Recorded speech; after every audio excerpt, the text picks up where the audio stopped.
80 വയസ്സായ കാരണവന്മാർ പോലും നമ്മുടെ അവിടെ ഒരു ബഹുമാനവും സ്നേഹവും കാണിക്കുന്നതേ അർത്ഥമുള്ളൂ. അവർക്ക് പേഴ്സണലായിട്ട് ഞാനൊന്നും ചെയ്തു കൊടുത്തിട്ടുണ്ടാവില്ല. ഇല്ല. ഇതൊക്കെയാണ് രാഷ്ട്രീയത്തിലുള്ള നമുക്ക് കിട്ടുന്ന പ്രതിഫലം. അല്ല MLA ശമ്പളമോ പെൻഷനോ മാത്രമല്ല. 35,000 രൂപയാണ് പെൻഷൻ കിട്ടുന്നത്. ഡൽഹിയിൽ ഇരിക്കുന്ന KB തോമസിന് 12 ലക്ഷം രൂപ യാത്ര ചെലവ് മാസം, 2 ലക്ഷം 3 ലക്ഷം രൂപ ശമ്പളം മാസം. അയാൾക്ക് കോളേജ് പ്രൊഫസറുടെ pension, MLA pension, MP pension, പിന്നെ ഈ ശമ്പളവും. ഒരു മാസം എത്ര ലക്ഷം രൂപയ്ക്ക് കിട്ടും?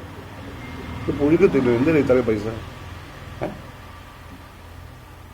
ഇത്രയും പൈസ 10-30 ലക്ഷം രൂപയല്ലേ കിട്ടുന്നത് ഒരു മാസം കയ്യിൽ? അതാണ് പഴയ കോൺഗ്രസ്സുകാരൻ DCC പ്രസിഡന്റ് ഞങ്ങൾക്കെതിരെ ഇലക്ഷൻ മത്സരിച്ച ആള്. അതുപോലെ നമ്മുടെ ഭാഗത്തേക്ക് വന്നു, നമ്മുടെ അദ്ദേഹത്തെ പരിഗണിച്ച്.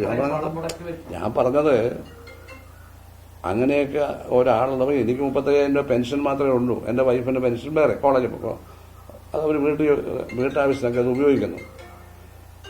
ഇതിൽ നിന്നാണ് ഞാൻ 9,000 രൂപ ലഭ്യ കൊടുത്തത്. ഞാൻ കൊടുത്തു, അതെന്റെ പാർട്ടി ബോധം.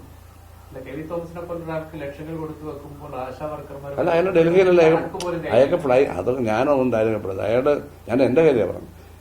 അയാള് ഫ്ലൈറ്റിൽ പോയി വരണ്ടേ? ഒരു മാസം ഒരു 10 തവണ പോവുകയാണെങ്കിൽ രൂപ എത്ര ആവും? ചിലപ്പോൾ എല്ലാ ദിവസവും പോയിട്ട് വരുവാണെന്ന് ആർക്കറിയാം. അപ്പം പോയിട്ട് വരാമല്ലോ അങ്ങനെ.